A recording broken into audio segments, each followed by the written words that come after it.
चर्चा का विषय है।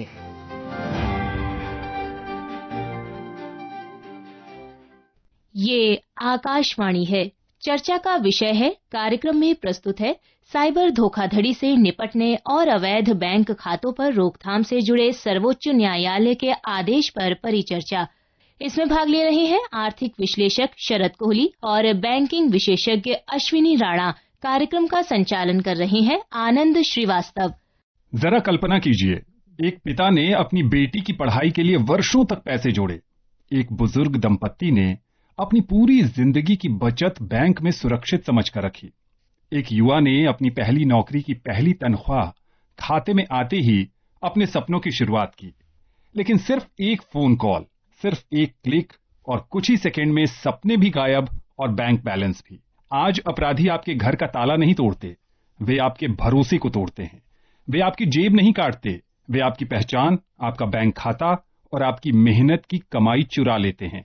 और हैरानी की बात यह है कि इस पूरे खेल में इस्तेमाल होने वाला सबसे बड़ा हथियार कोई हाईटेक वायरस नहीं है।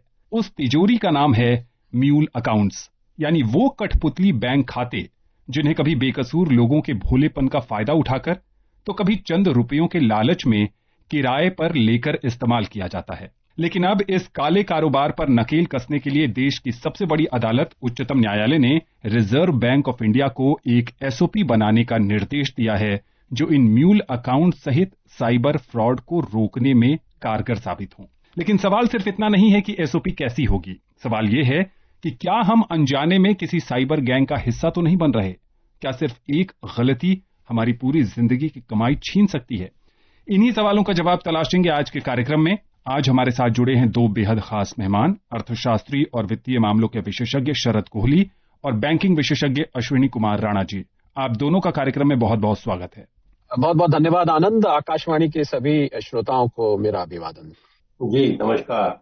शरद जी, आपके साथ शुरुआत करते हैं और सबसे पहला प्रश्न जो यही होगा कि म्यूल अकाउंट्स, बहुत सारे लोग जो आकाशवाणी से जुड़े हैं और ये कार्यक्रम सुन रहे हैं, हो सकता है कि बहुत सारे लोगों के लिए ये शब्द पहली बार हो। आप बहुत ही व्यवहारिक बोलचाल की भाषा में अगर लोगों को समझा पाएं कि म्यूल अकाउंट्स होते क्या हैं। आपने बिल्कुल ठीक कहा, बहुत सारे लोग नहीं जानते हैं म्यूल अकाउंट क्या होता है। देखिए, म्यूल अकाउंट जो साइबर क्रिमिनल्स होते हैं, जो व्यक्ति गलत इंटेंशन से पैसे किसी से वसूलना चाहता है, किसी को फ्रॉड द्वारा किसी से पैसे लेना चाहता है, कोई गलत जानकारी दे के पैसे लेना चाहता है, तो होता क्या है कि जब आप बैंक में अकाउंट खुलवाते हैं तो बैंक में तो पूरा केवाईसी किया जाता है। बैंक में आप कौन है, आपका आधार, आपका पैन नंबर, आपका एड्रेस वगैरह बैंक में सब रिकॉर्डेड होता है। तो यदि वो क्रिमिनल अपने नाम से बैंक अकाउंट खुलवाता है तो लाजमी बात है उसका तो पकड़ा जाना लगभग तय हो जाता है। तो ऐसे में ये शातिर दिमाग क्या करते हैं कि ये किसी भोले भाले व्यक्ति का, किसी दूसरे व्यक्ति को, उसको कुछ पैसे का लालच देकर, उसको और लालच देके उसके अकाउंट का प्रयोग करते हैं किसी व्यक्ति से गलत तरीके से पैसे वसूल करने में। यानी कि म्यूल अकाउंट का मतलब है अपने अकाउंट में पैसे ना लेके किसी भोले भाले इनोसेंट व्यक्ति को, जिसको ज्यादा जानकारी नहीं है, जो बैंकिंग के बारे में ज्यादा, आपको पता है अब जनधन खाता खोलने के बाद देश में तो ज्यादातर लोगों के अब बैंक अकाउंट हैं। तो बहुत सारे ऐसे लोग हैं जो बैंकिंग के बारे में ज्यादा नहीं जानते हैं। किसी ने जाके कहा कि भाई आप अपना ऐसा करो, मेरे पास बैंक अकाउंट नहीं है, आपके बैंक अकाउंट में कुछ पैसे आएंगे और उसके बदले में कुछ उसकी परसेंटेज आप रख लेना। तो आप अनजाने में किसी साइबर क्रिमिनल जो कि फ्रॉड करना चाहता है उसके एक तरह से पार्टनर बन जाते हैं। और ज्यादातर लोग जो मैंने इसमें आनंद देखे हैं वो लोग बिल्कुल ही इनोसेंट होते हैं, उनको कुछ नहीं पता होता। बाद में जब उनके सामने सारा कुछ आता है, उनका अकाउंट फ्रीज हो जाता है, एफआईआर हो जाती है, पुलिस तहकीकात करती है, साइबर डिपार्टमेंट तहकीकात करता है, तब पता लगता है ये तो हम किसी गलत चक्कर में फंस गए। तो म्यूल अकाउंट का मतलब है कि अकाउंट आपका पर करतूत किसी और की और नाम आपका आगे आएगा, अगर हम इसको सरल शब्दों में कहें। जी हाँ, बिल्कुल। अश्विनी जी, आपसे समझना चाहेंगे कि आज के समय में digital arrest, part time job scam और फर्जी ट्रेडिंग ऐप जैसे कई तरीकों से आम लोगों को शिकार बनाया जा रहा है। आंकड़े ये भी बताते हैं कि साइबर फ्रॉड से देश को हजारों करोड़ रुपए का नुकसान हो रहा है। आर्थिक और राष्ट्रीय सुरक्षा के लिहाज से अगर हम देखें तो ये किस तरह का खतरा है कि उच्चतम न्यायालय को रिजर्व बैंक ऑफ इंडिया को निर्देश देना पड़ा? जिस प्रकार से मैंने वो स्टडी किया है, जो सुप्रीम कोर्ट ने बैंकों को कहा है एसओपी बनाने के लिए, बिल्कुल अच्छी बात है। और उसके लिए आपकी जानकारी के लिए रिजर्व बैंक ने एक एआई टूल भी जनरेट किया है म्यूल हंटर के नाम से, और उसने कुछ काम करना शुरू किया है म्यूल अकाउंट को डिटेक्ट करना, उसमें क्या ट्रांजेक्शन किसी ऐसे खाते में जिसमें बैलेंस नहीं है, बड़ा कुछ बैलेंस आ रहा है, उस तरह का शुरुआत किया है। लेकिन और भी जरूरत है, और उसमें मुझे लगता है एसओपी बनाने के साथ साथ बैंकों में जो खाते खोलने का जो सिस्टम है उसका ड्यू डिलिजेंस भी बहुत जबरदस्त करना पड़ेगा, क्योंकि अभी खाते जो हैं वो कैसे भी खुल जाते हैं। जब ऐसे खुलते हैं तो वो आगे बिक जाते हैं। कोहली साहब ने भी ठीक कहा कि म्यूल अकाउंट वही है, और खाता खोलने के लिए आपको एक सिम चाहिए, और सिम भी आपको सड़क पर फर्जी आपके डॉक्यूमेंट के साथ मिल जाता है। तो इससे ये दोनों अगर चीजें जो है हो जाए तो इससे कंट्रोल हो सकता है। और जहां तक डिजिटल अरेस्ट की बात है, तो उसके लिए हम बैंकों को सीधा सीधा नहीं जिम्मेवार ठहरा सकते, क्योंकि व्यक्ति खुद ही अगर कोई उसमें फंस गया है और तैयार हो, और आजकल तो बैंक इम्प्लाइज को भी बैंक इतना ट्रेन कर रहा है कि कोई आदमी आता है और एक्स्ट्रा ऑर्डिनरी मनी निकाल रहा है या कोई टेंशन में है तो उसको जो है काउंसलिंग की जाती है, और ऐसे बहुत सारे केस बैंकों ने बचाए हैं। तो बिल्कुल जरूरत है, क्योंकि इस तरह का जो फ्रॉड है और जो लोगों का पैसा है उसको सुरक्षित रखना बैंकों की जिम्मेवारी है, और उसके लिए बैंक का जो है और आगे टेक्नोलॉजी वाइज जो है अपग्रेड हो, ये बहुत जरूरत है। शरद जी, जो लोग ये कार्यक्रम सुन रहे हैं उनमें से बहुत सारे लोग साइबर ठगी का कभी न कभी शिकार भी हुए होंगे। जो लोग इससे सतर्क होना चाहते हैं, सजग होना चाहते हैं, सरकार ने 1930 का एक पोर्टल भी बनाया है जहां पर आप जाकर कंप्लेन कर सकते हैं, और कहते हैं कि अगर आपके साथ साइबर ठगी हुई है तो शुरुआती घंटे बहुत महत्वपूर्ण होते हैं ताकि बैंक उस खाते को फ्रीज कर सके, यानी आपके पैसे आगे बढ़ने से रुक सकें। शुरुआती पहल क्या करनी चाहिए? एक नागरिक जो ये कार्यक्रम सुन रहा है, साइबर ठगी अगर उसके साथ हो गई, उस समय उसको शुरुआती घंटों में किस तरह के सुरक्षात्मक उपाय उठाने चाहिए? सबसे पहले तो इसमें आनंद ये है कि पहले कोशिश तो ये करें कि आप इस साइबर ठगी का शिकार ही ना हो। तो अब बहुत सारे लोग जो शिकार हुए हैं उन सब से आप बात करेंगे। मैंने कुछ लोगों से बात करी पीछे, मुझे निरंतर मिलते रहते हैं। उनका ये कहना है कि भाई उस समय तो हमें पता नहीं होता, अगर हमें उस समय पता होता तो हम शायद कोई पैसा ना ट्रांसफर करते, या जिसको डिजिटल अरेस्ट कहते हैं, घंटों तक आप स्क्रीन के आगे आपको बैठाए रखा जाता है, आपको ब्लैकमेल किया जाता है कि आपकी फोटो हम उस पर डाल देंगे, हम एआई से ये करके, दुनिया भर की धमकियां उसमें दी जाती है। अब अगर आप शिकार हो ही चुके हैं तो इसमें मुझे लग रहा है कि लोग क्या होता है, शिकार होने के बाद एक अंग्रेजी में बोलते हैं स्टेट ऑफ शॉक, कि आप ऐसे अचंभे में पड़ जाते हैं जैसे ही आपको पता लगता है। तो पहले तो आपको पता लगना चाहिए कि आप शिकार हो चुके हैं। तो जैसे ही पता लगे फौरन आपको, जैसे आपने नंबर दिया 1930, वहां पर आप कॉल करें, कॉल करके सारा मामला बताएं, आपसे पूछा जाएगा। नहीं तो जो नियरेस्ट आपके कोई साइबर पुलिस स्टेशन है, नहीं तो आप एक साधारण पुलिस स्टेशन में भी जाएंगे तो वहां पर पुलिस वाले आपकी मदद करते हैं। हर राज्य में, हर केंद्र शासित प्रदेश में एक साइबर का पुलिस का सेल है, और ये जरूरी नहीं कि जिस शहर में, जिस गांव में आप हो वहां पर ये सेल हो, ये तो जरूरी नहीं है। परंतु सभी पुलिस स्टेशन को हिदायत दी गई है कि आपके पास अगर कोई साइबर ठगी का कोई विक्टिम आता है, कोई व्यक्ति जिसके साथ फ्रॉड हुआ है वो आता है, तो आप तुरंत उस पुलिस स्टेशन के पास वहां का नंबर होता है, आप उससे संपर्क कराएं। बहुत जल्दी एक्ट करना, आपने बड़ी अच्छी बात करी कि बहुत जल्दी एक्ट करना इसलिए जरूरी है क्योंकि ऐसे जो शातिर दिमाग होते हैं, जो लोग इस कार्य में लगे हुए हैं, वो मल्टीपल अकाउंट्स को यूज करते हैं, यानी बहुत सारे अकाउंट्स के संपर्क में रहते हैं, और ये पैसा एक जगह पहुंच के उसके बाद अमूमन ऐसा देखा गया है कि कई अकाउंट्स में जाके बट जाता है, उसको लॉन्डर कर दिया जाता है पैसे को, जिससे कि अगर एक अकाउंट फ्रीज भी हो, एक अकाउंट पकड़ा भी जाए तो आप दूसरे अकाउंट तक हम पहुंच जाए, तीसरे अकाउंट पर। तो इसलिए अगर आप जल्दी नहीं एक्ट करेंगे तो तब तक पैसे के लिए बाद में साइबर सेल को, पुलिस को उस पैसे को वापस लाने में, उस पैसे को रिकवर करने में और भी ज्यादा कठिनाई आएगी, क्योंकि जितने ज्यादा अकाउंट्स होंगे उतनी ज्यादा कठिनाई आएगी, उतना ही ज्यादा समय भी लगेगा। और मैं ये भी बता दूं साथ में, चांसेस भी फिर कम हो जाते हैं इस पैसे के रिकवरी के। इसीलिए अगर आप देखें कि कोर्ट ने जो आनंद जो एसओपी जारी किया है, उस एसओपी में क्या क्या चीजें, आप देखिए, अगर एसओपी को देखेंगे तो आपके सवाल का पार्टली यहां से भी जवाब निकल जाता है। पहले सब केंद्र शासित प्रदेशों को, राज्यों को कहा गया है कि आप एक ग्रीवेंस रिड्रेसल सेल बना दीजिए। भाई वो तो साइबर में होता है, जैसा मैंने आपको अभी बताया कि हर पुलिस स्टेशन को निर्देश दिए जाएंगे, अगर आपके यहाँ साइबर नहीं भी है तो आप जैसे ही आपके पास कोई ऐसा व्यक्ति आए, आप उसको साइबर सेल से कनेक्ट कर दीजिए। दूसरा, फिर इन्वेस्टिगेटिंग एजेंसीज क्या करते हैं, कई बार कंप्लेंट नहीं लिखते हैं, उनको कहा गया है कि आप इस कंप्लेंट को लिखेंगे भी, एफआईआर भी करेंगे, और आप जल्द से जल्द उसका निस्तारण करने की भी चेष्टा करेंगे। ये नहीं कहेंगे कि जी ये तो आप साइबर सेल के पास जाइए, आप ये तो हमारा थाना इसको देखता नहीं है, वगैरह वगैरह। दूसरा, इसमें देखिए आनंद समझना होगा कि इसमें बैंकों का बहुत बड़ा रोल है, क्योंकि पैसा किस माध्यम से गया, यूपीआई से गया या किसी और ऐप के थ्रू गया तो बैंक के माध्यम से। पैसा तो बैंक के माध्यम से, जब भी आप पेमेंट इंटरफेस यूज करेंगे तो बैंकिंग चैनल तो उसमें चाहिए ही चाहिए। तो बैंक्स को भी सुप्रीम कोर्ट ने रिजर्व बैंक के थ्रू निर्देश दिए हैं कि बैंक भी पूरा कोऑपरेट करें, क्योंकि ऐसे में बैंक क्या कहता है, जी हमें क्या पता, वो तो आपने ट्रांजैक्शन किया होगा, आपने एक देने वाला कोई, लेने वाला कोई। तो जब ऐसा कोई कस्टमर बैंक का आ रहा है बैंक के पास, तो बैंक को भी उसको पूरा ध्यान देना। दूसरा, देखिए मामला कहां जाता है, अगर राज्यों की हम बात करें, अब सुप्रीम कोर्ट तो सारा देखेगा नहीं, हर राज्य में हाई कोर्ट है। हाई कोर्ट्स को साथ में बोला गया है कि आप जो लोअर लेवल के कोर्ट्स हैं, डिस्ट्रिक्ट कोर्ट है, सेशंस कोर्ट है, उसमें आप पूरा सहयोग करें, सबऑर्डिनेट कोर्ट्स को उनको पूरे मैकेनिज्म के बारे में बताएं, यानी कि सुप्रीम कोर्ट इसको हाई कोर्ट्स को भेजेगा, हाई कोर्ट्स आगे लोअर कोर्ट्स जिसको हम बोलते हैं उनको निर्देश देंगे कि इन मामलों को किस तरीके से जल्द निस्तारण करना है। उसके बाद स्टेट वाइज और बैंक वाइज, ये भी कहा गया आनंद के state wise bank wise reports निकाली जाए बकायदा, जो कि कंप्लेंट को पूरी तरह से एक कम से कम समय में सर्कुलेट कर दें।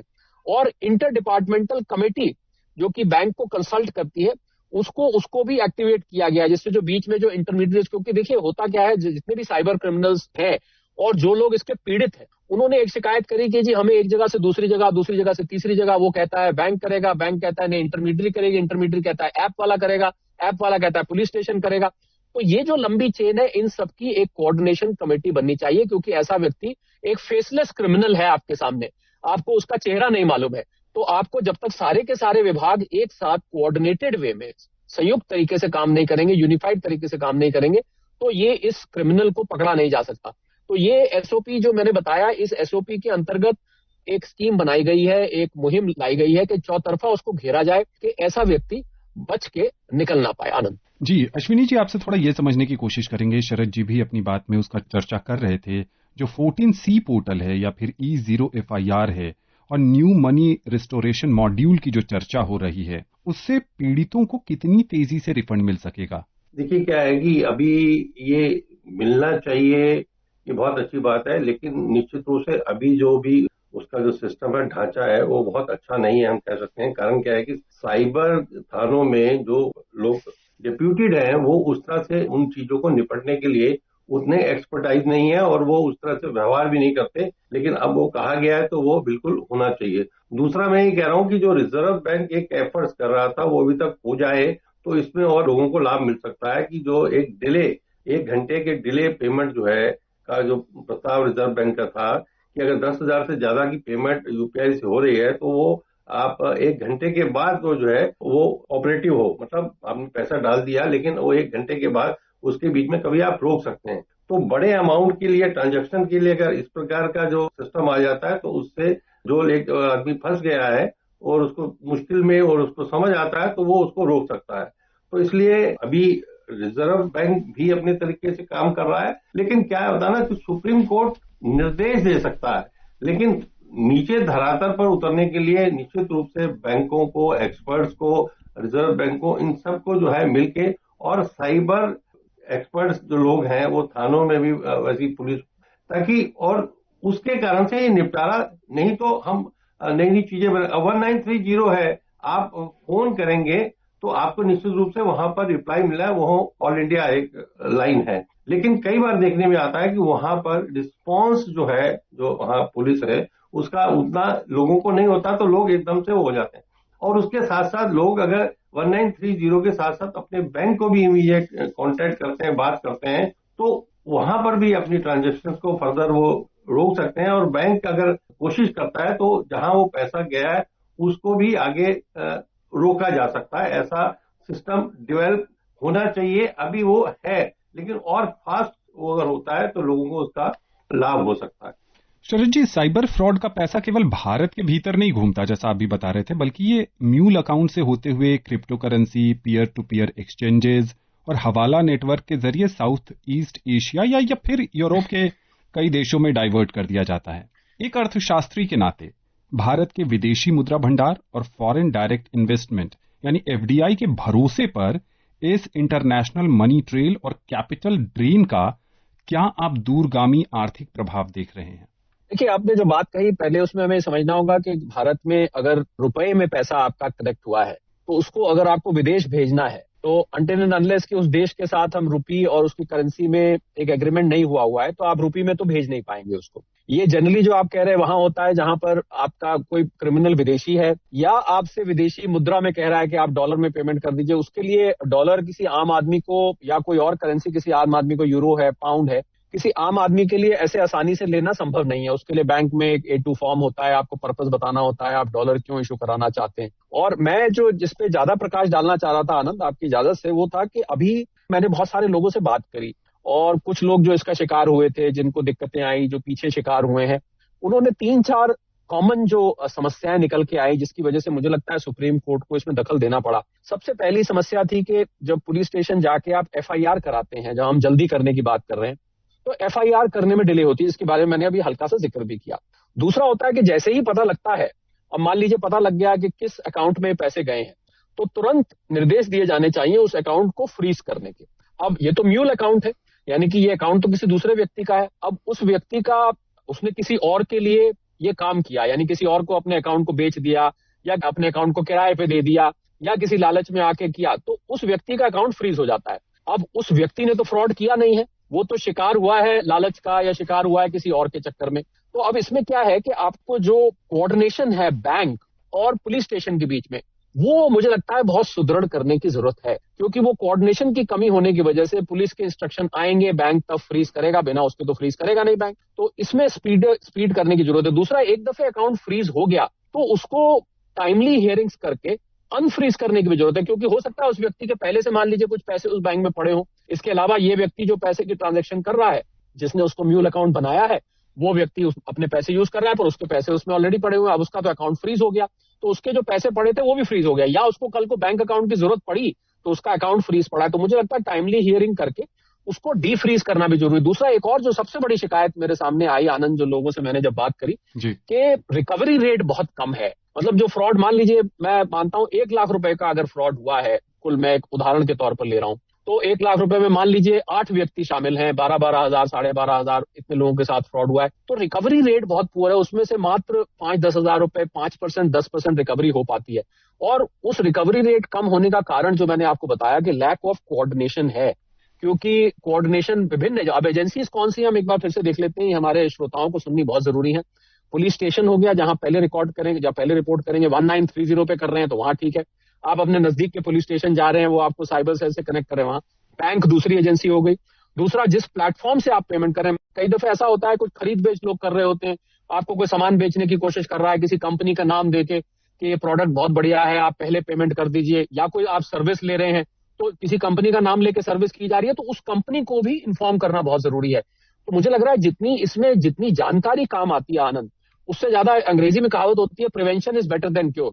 तो अगर आप इसको प्रिवेंट कर सकते हैं, मैं समझता हूं जितनी जानकारी आज इस शो के माध्यम से जो लोग हमको सुन रहे हैं, उनको मैं सबसे पहले तो कहना चाहूंगा कि कोशिश तो करें कि आप इसका शिकार ना हो।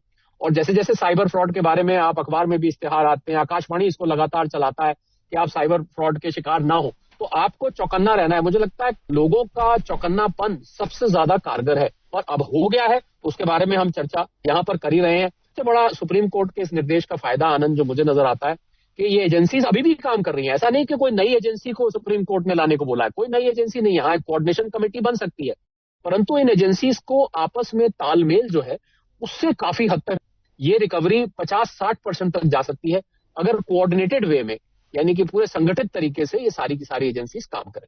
जी हाँ, रिकवरी से जुड़े अगर कुछ आंकड़ों पर नजर डालें तो 2021 में citizen financial cyber fraud reporting and management system शुरू किया गया सरकार की तरफ से, और इसके माध्यम से वित्तीय धोखाधड़ी की सूचना मिलते ही संबंधित राशि को जल्द से जल्द रोकने का प्रयास किया जाता है।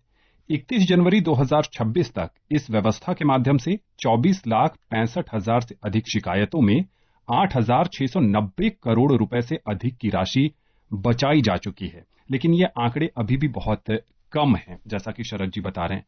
अश्विनी जी, आपसे 2 व्यवहारिक सवाल पूछना चाह रहा हूं। सबसे पहले कि जब बैंकों का सिस्टम इतना मजबूत है, अगर मैं या कोई भी इस देश का नागरिक बैंक में अपना खाता खुलवाने जाता है तो केवाईसी की सुविधा उपलब्ध होती है, सारी जांच पड़ताल की जाती है, ई-केवाईसी भी होता है। इन सब के बावजूद म्यूल अकाउंट्स बड़ी तादाद में खुलना, क्या बैंकों के जो संस्थागत ढांचे में कोई कमी है? और दूसरी बात जिस तरफ शरद जी इशारा कर रहे थे कि साइबर ठगी से बचने की जरूरत है, आज के आधुनिक दौर में जब तकनीक की भरमार है, किन बातों का ध्यान रखा जाए? बिल्कुल, मैं 2 बातें बताऊंगा कि खाता खुलने के लिए क्या चाहिए। आपको अपना कोई डॉक्यूमेंट चाहिए, फिर आपको एक सिम चाहिए, एक नंबर चाहिए। फ्रॉड करने के लिए भी यही चाहिए।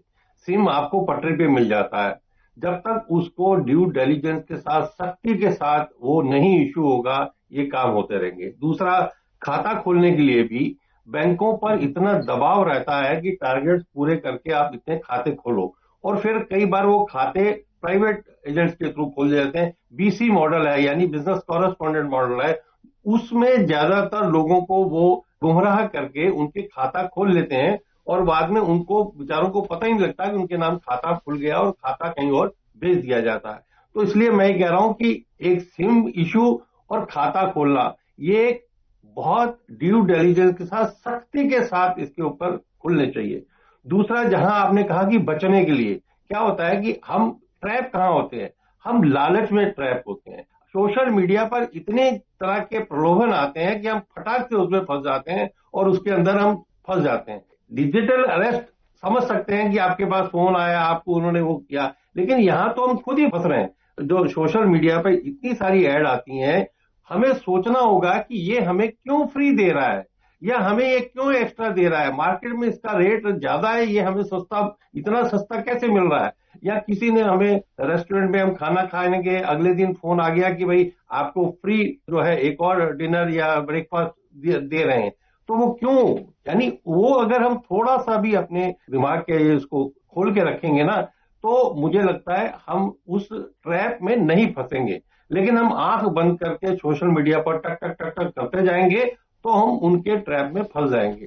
तो दो चीजें हैं, एक तो बचना है और दूसरा सरकार को इस खाते को खोलने और सिम को इशू करने के लिए जब तक सख्ती नहीं होगी, आप इन चीजों को नहीं रोक सकते। शरद जी, जब हम साइबर फ्रॉड की बात कर रहे हैं या इससे जुड़े रोकथाम की बात कर रहे हैं और आर्टिफिशियल इंटेलिजेंस की बात न करें तो ये चर्चा अधूरी रहेगी। पहले के जमाने में जो पारंपरिक मनी लॉन्ड्रिंग होती थी, उसके मुकाबले जो एआई के इस्तेमाल से अब डिजिटल मनी लॉन्ड्रिंग की गति बहुत ज्यादा तेज हो गई है।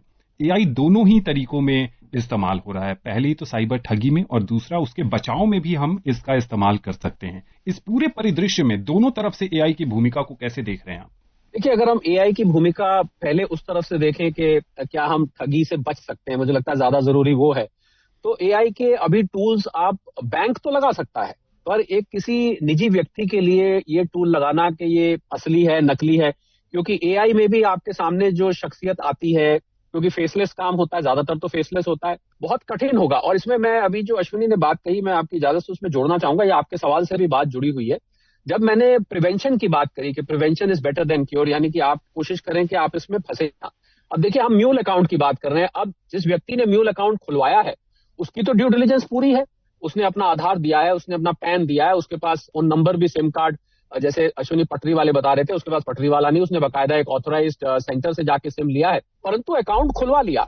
अब बाद में वो लालच में आ गया। तो मैं यहाँ पर जो बड़ा संदेश जो मैं देना चाहता हूँ, जो लोग हमको सुन रहे हैं, आकाशवाणी की पहुंच तो पूरी देश में है, तो मैं उनको ये कहना चाहूंगा, आपके पास यदि कोई भी व्यक्ति आता है और वो कहता है कि हमारा बैंक अकाउंट नहीं खुल रहा है, आपका बैंक अकाउंट हम इस्तेमाल कर सकते हैं। मैं आपको उदाहरण देता हूं, मैं ये मेरे साथ बीता हुआ है। किसी स्टूडेंट का मेरे पास आया, उसने कहा जी मेरा बैंक अकाउंट अभी खुलवाया है मेरे पेरेंट्स ने, और मेरे पास कोई फोन आया कि आपको हम 10,000 रुपए कमीशन देंगे, आपका तो स्टूडेंट का अकाउंट है तो इसमें ज्यादा कुछ है नहीं, आप हमसे 10,000 रुपए महीने के लेते रहिए। तो स्टूडेंट के लिए बड़ा अट्रैक्टिव था, वो एक मिनट में मान जाता। उसके बाद वो तो उसके घर पे बात हुई, फिर उनका पेरेंट्स मुझे जानते थे, मेरे से बात हुई, तो हमने उसको मना कर दिया। आपको शक हो जाना चाहिए, जैसे ही कोई व्यक्ति, अब ये मेन बात है, सुनने वाली बात है, जैसे ही कोई व्यक्ति आपको ये कहे या कोई दूसरी तरफ से एआई टूल आपको ये कह रहा है कि आप एक बैंक अकाउंट खुलवा लीजिए, उसमें पैसे आया करेंगे और इसके लिए अलग से अकाउंट होगा, तो यहाँ पर आपके कान खड़े हो जाने चाहिए। हम क्योंकि यहाँ पर म्यूल अकाउंट डिस्कस कर रहे हैं आनंद, तो ये बात श्रोताओं के लिए जाननी बहुत जरूरी है।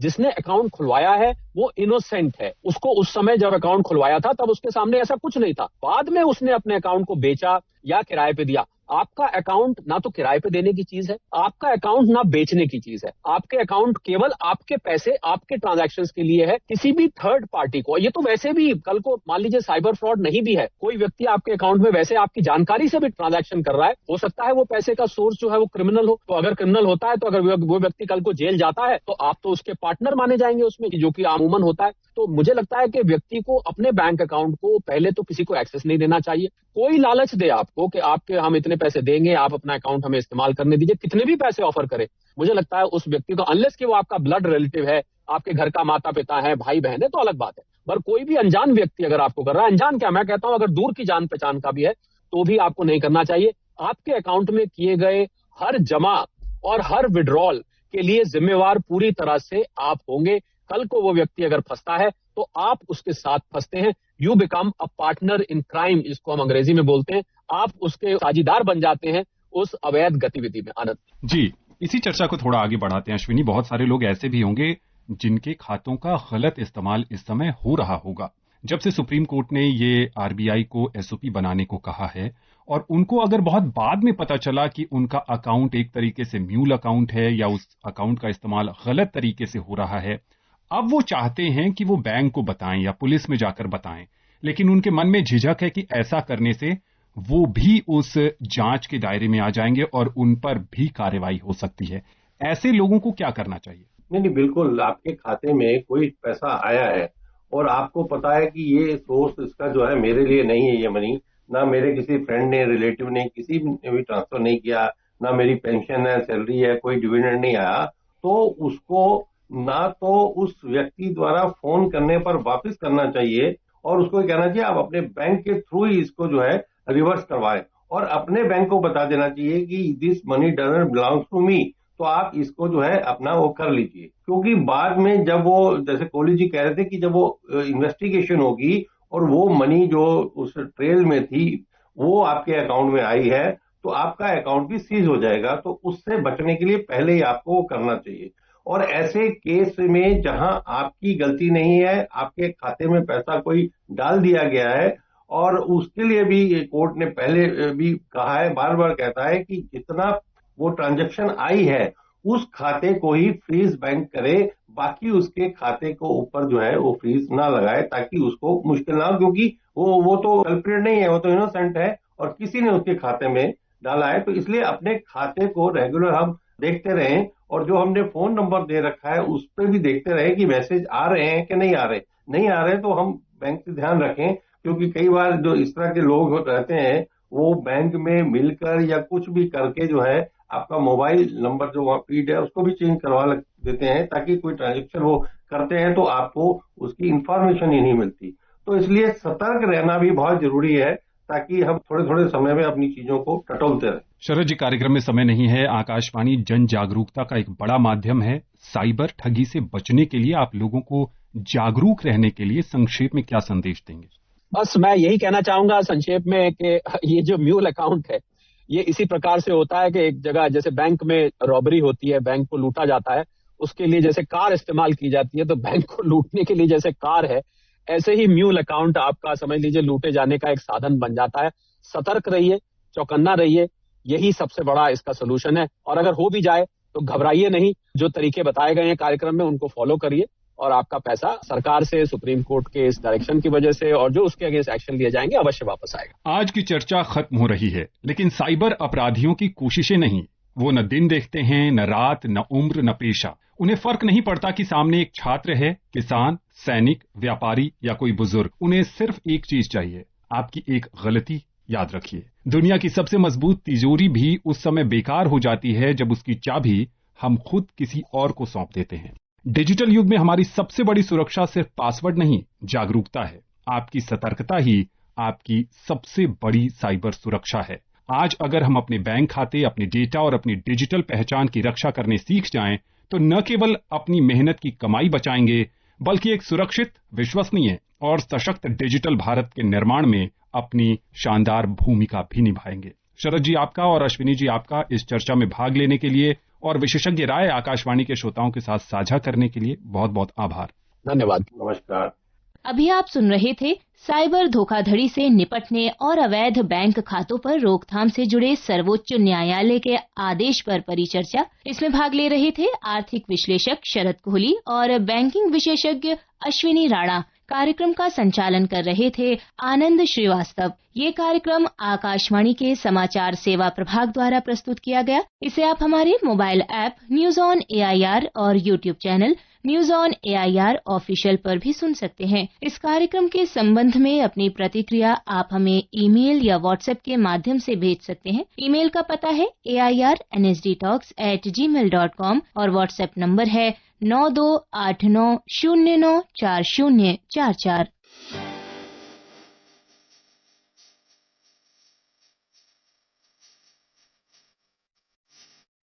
चर्चा का विषय है